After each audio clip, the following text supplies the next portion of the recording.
Oh, hi there. This is Lisa Swank, and I'm coming to you with my creative year lesson. Um, you know, early on in the month, I said that I would use praying uh, for my, because you shouldn't have to spend a whole lot of money when you're trying to learn or you have a low budget. Depends on, you know, who knows? You may not like watercolor, but I'm using the bees paper here, and I'm also using a reference photo, which I flashed in the beginning, of monkey flower and some vetch. Uh, and they're wildflowers that grow in California. And so I kind of did a little sketch of that picture to kind of celebrate the spring flowers. Um, and here I'm putting down some colors as a underpainting with the praying.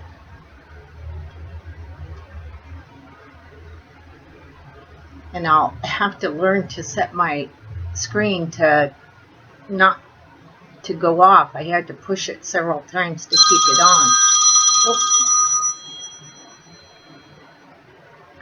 And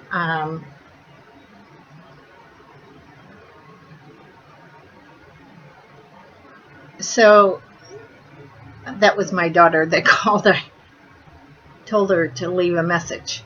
Um, but here I'm just adding in some darks with the watercolors. And now I'm adding in one of the monkey flowers.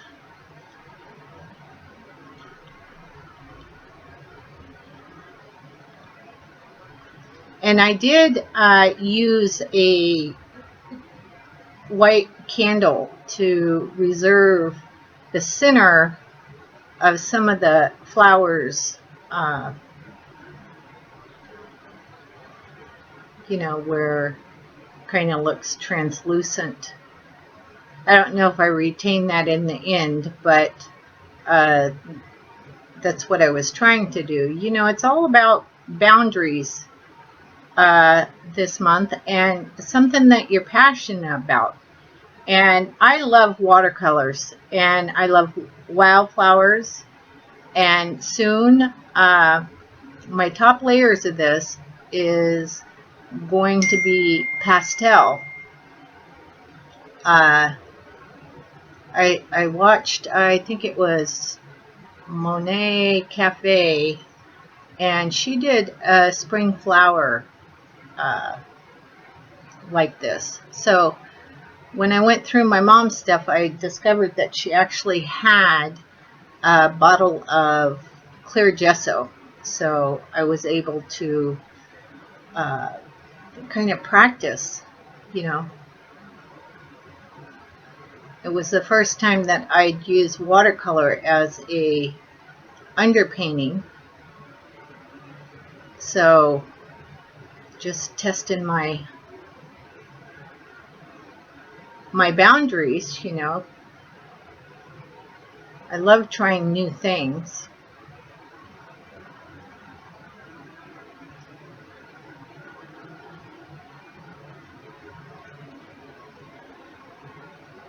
Here I'm trying. I end up taking this leaf out because in the end I didn't like it.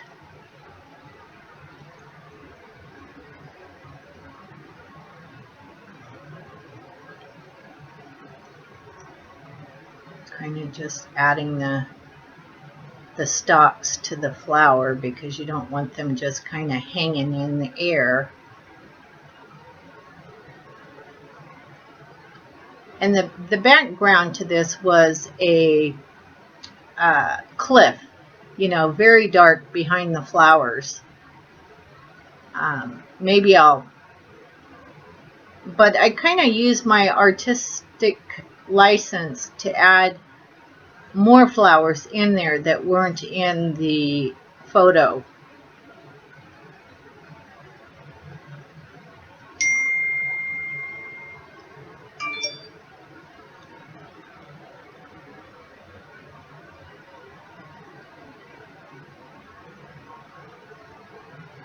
I thought, you know, we put a little pop of red in there with all that green, the complementary colors, so I thought it would look good.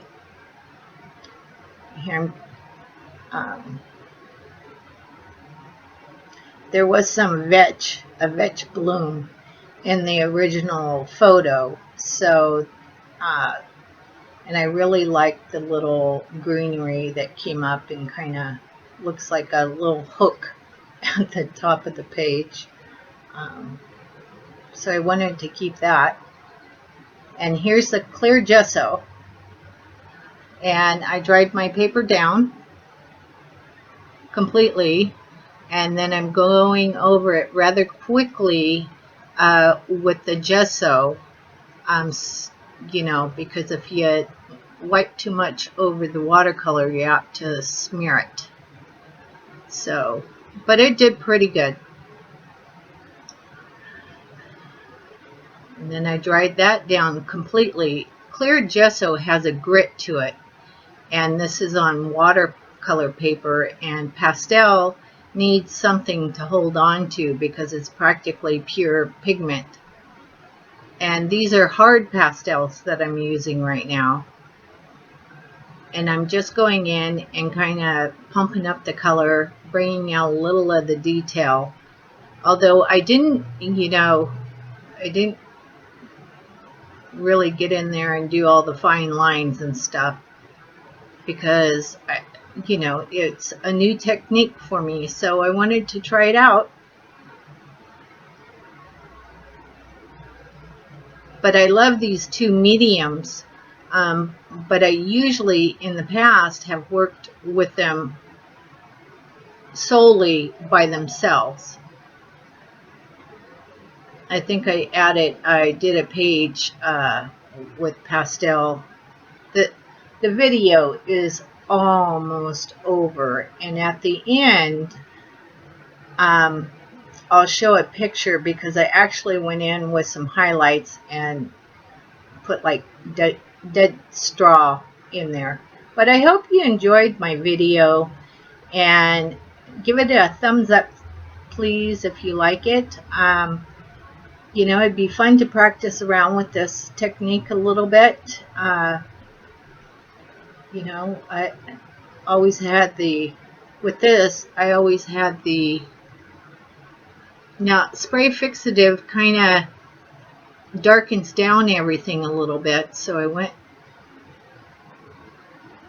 and here's the finished product. You know, you have to wait to put your highlights in and things after you spray the fixative, but the fixative kind of makes everything a little darker, so it helped me with the shadows.